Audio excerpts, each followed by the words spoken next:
Hi, I'm Jamie Sumner, the middle grade author of several books, including Roll With It and Tune It Out, and up there on the top, One Kid's Trash. And I am here to talk to you today about where ideas come from, because I think ideas can come from anywhere.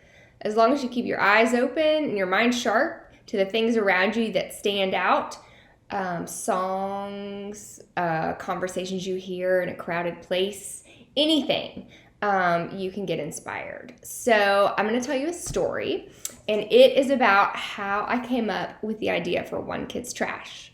So One Kid's Trash is about this kid, Hugo, who has basically this super secret power, and you bring him anybody's trash, anybody's, yours, your best friend's, the coach that you want to get on the basketball team, whatever it is, and he can tell you anything about that person. He can tell you their likes, their dislikes, secret things about their personality that you can't always figure out.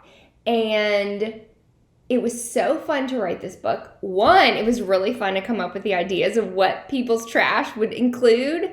But two, it's just a really fun thing to think about, like what the things we throw away say about us. So I first heard about this. It's called Garbology, and I'll tell you a little bit more about it in a minute. But I first heard about this in a movie that I saw long time ago called Sneakers. And it's this movie where these spies are trying to figure out more about this one person because they want to steal his ID badge and get into this like super secret facility, okay? So what they do is they get him out of the house and they sneak in, and the first thing they do is get his trash can and haul it out and go all through his trash, and they analyze his trash. Well, I thought this was so cool, but when I saw it, I thought it was made up because it's a movie. I'm like, that's not real. It's super cool, but that's not real. Then, probably a decade later, I was teaching high school English, and I was teaching creative writing. And I was using this book, and there was this teeny tiny writing exercise hidden in the book about Garbology. And I loved it, and I had my students do it, and I couldn't forget it. And then later, when I started writing my own books, I knew one thing I wanted to do was write about this, tell a story that included Garbology.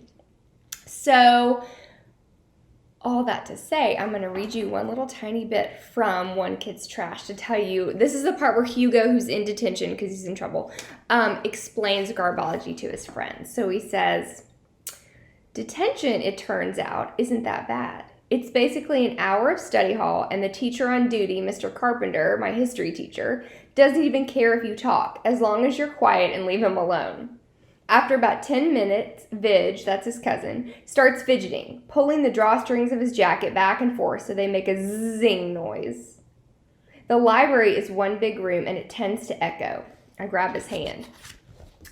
"So you really got all that about Mr. Wall from his trash?" he whispers. "Well, yeah."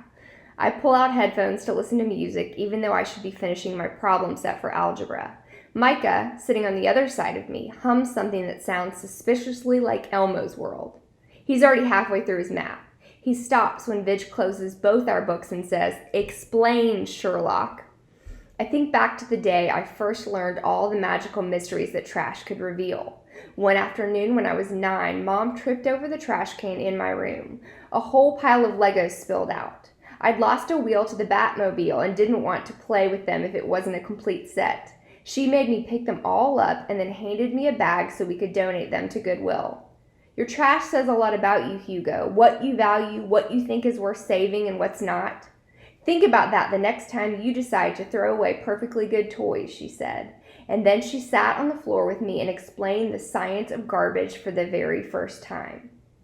"It's called Garbology," I whisper. "The study of people's trash." So that is Garbology, and here's my activity for you. This is what I did with my students. I want you to go look in your trash can right now and see what's there and make a list, everything, not just what it is, but how it's folded, crumpled, old, new, fully used. Did you eat that whole apple, or did you throw half of it away? Did you crumple up a math test you don't want to show your mom? Whatever. Make a list, and then I want you to try to figure out what you think it says about you. If people just saw your trash and they didn't know you at all, what would they think?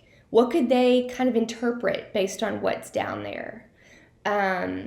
Then step number 2, if you want to write, I want you to think of a character, whatever is inspiring to you, somebody that's in your mind that kind of wants out, that you want to get down on a page. And I want you to write the contents of their trash. And I want you to think about what you want your reader to know most about that person. And whatever that is, try to show it through their trash. All right, so that's my activity, and that's my super secret story behind One Kid's Trash. I hope you guys enjoyed it. And keep reading, keep being creative, whatever you want to do with it. Just use that brain and get to work.